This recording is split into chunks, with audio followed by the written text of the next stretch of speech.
guys, welcome to my JSR video. So எல்லோரும் எப்படி இருக்கீங்க? நல்லா இருக்கீங்க? ரிசல்ட் வந்துருச்சு. ஸோ எத்தனை பேர் மார்க் எடுத்துருக்கீங்கன்றத கமெண்ட்டில் சொல்லுங்கள். ஸோ நானும் இப்போ 10th முடித்து 11th போகிறேன். ஸோ என்னோடய மார்க்கையும் இந்த வீடியோவில் சொல்ல போகிறேன். இந்த வீடியோவில் என்ன பார்க்க போகிறோன்னா, நம்ம எழுதின எக்ஸாம் ரிசல்ட் பற்றி தான் பேச போகிறோம். ஸோ எக்ஸாம் ரிசல்ட் எப்படி இருந்துச்சு அப்படிங்கிறத இந்த வீடியோவில் நம்ம பேச போகிறோம். ஸோ அந்த வீடியோ உங்களுக்கு பிடிச்சிருந்தா லைக் பண்ணுங்கள், ஷேர் பண்ணுங்கள், சப்ஸ்கிரைப் பண்ணுங்கள். உங்கள் ஃப்ரெண்ட்ஸுக்கு இது ஃபேமிலிக்கு ஷேர் பண்ணுங்கள். அப்புறம் நம்ம போடுற நிறைய வீடியோஸ் உங்களுக்கு வந்து சேரும். ஸோ அங்கே இப்போ நம்ம வீடியோக்குள்ளே போகலாம்.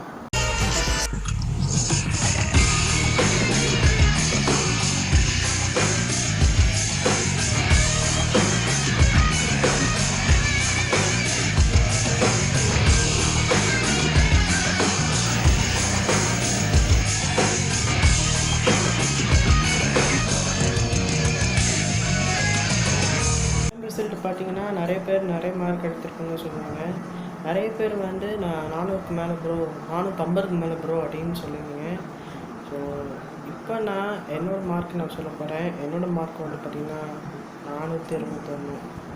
அது ரொம்ப கம்மி மார்க் தான் தெரியும். பட் உங்களுக்கு அது நல்ல மார்க்லாம் இருக்கலாம். ஆனால் எனக்கு இது போகுதுங்கிறது எங்களுக்கு கேவலமான மார்க்குன்னு. இப்போ என்னென்னா, என்னோடய பெஸ்ட்டு ஃப்ரெண்ட் ஒருத்தன் எங்கள் வீட்டுக்கு பக்கத்தில் தான் இருக்கான்.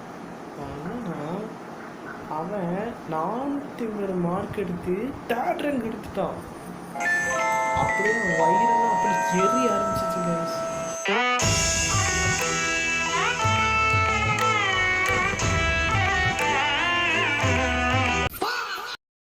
சத்தியமாக சொல்ல, வயிறில் எரிஞ்சு டிப்ரெஷன் ஆகி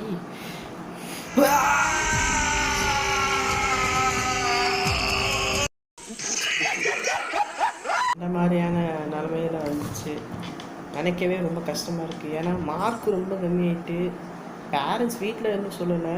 ஆனால் என்ன செய்யுது, மனசு ரொம்ப கஷ்டமாயிட்டு ரொம்ப அழுவேன். பிறகு கொஞ்ச நேரம் பிறகு ஒரு அக்கா வந்து ஒரு வீடியோவில் சொல்லியிருந்தாங்க. அந்த வீடியோ போய் நம்ம ஒரு நேரம் கேட்போம்.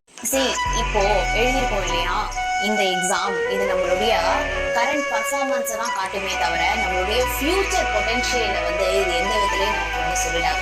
சரியாடா, வாழ்க்கையில ஜெயிச்ச யாரை வேணா எடுத்து பாருங்களேன், அவங்க ஒன்றும் 10th state first school first வாங்கியிருக்க மாட்டாங்க. 7th ஸ்டாண்டர்ட்ல குரூப் சூஸ் பண்றதுக்கு இது ஒரு சின்ன மைல்ஸ்டோன் தானே தவிர இது வந்து நம்மளுடைய ஒரு ஜேர்னியோட ஒரு முடிவு கிடையவே கிடையாது. அக்கா சொன்ன மாதிரி தான். ஸோ இந்த 10th சாதாரண ஒரு எக்ஸாமில் தான் நம்ம தோற்றுருக்குமே தவிர வாழ்க்கையில் நம்ம தோற்கவே இல்லை. ஸோ இது லைஃபே கிடையாது. ஆக்சுவலி இது உண்மையான ரிசல்ட்டே இதுவே கிடையாது தான். இப்போ சொன்ன பிறகு தான் எனக்கு தெரிஞ்சுது. ஸோ நீங்களும் ரொம்ப கம்மி மார்க்காக எடுத்திருக்கீங்க, இல்லை என்னை விட ரொம்ப மோசமான மார்க்கெலாம் நீங்கள் எடுத்திருப்பீங்க அப்படின்னா கவலைப்படாதீங்க. எல்லாம் சில்லி மார்க்கு தான். 12th நம்ம அட்வான்டேஜ் ரிவெஞ்ச் இருக்கணும். ஸோ நான் நினச்சி ஸோ ஓகே, இனிமேல் நம்ம வந்து பற்றி பேசுறது பார்க்குவோம். ஸோ அடுத்து என்னென்னு தெரிஞ்சிட்டிங்கன்னா, டேட்டு கொண்டு வர எப்போ வரும் அப்படின்னு கேட்டிருந்தீங்க. டேட்டு கொண்டு வந்த மாதிரி இருக்குல்ல, அது டைம் சேஞ்ச் பண்ணுறாங்கன்னு சொல்கிறாங்க. பட் இன்னும் ப்ராசஸ் நடக்கல. சீக்கிரமாக இன்னும் ப்ராசஸ் எல்லாம் நடந்துடும் நான் நம்புகிறேன். ஸோ அது மக்களே, இந்த வீடியோவை இதோடு நம்ம முடிச்சுக்கலாம். ஸோ பார்த்திங்கன்னா ஹியர்பட்ஸ் நான் புதுசாக வாங்கியிருக்கேன். ஸோ ஹியர்பட்ஸ் புதுசாக வாங்கியிருக்கேன். ஸோ மற்றபடி எல்லா விஷயம் நல்லா போயிட்டுருக்கு. ஸோ தேங்க்ஸ் ஃபார் வாட்சிங். பை.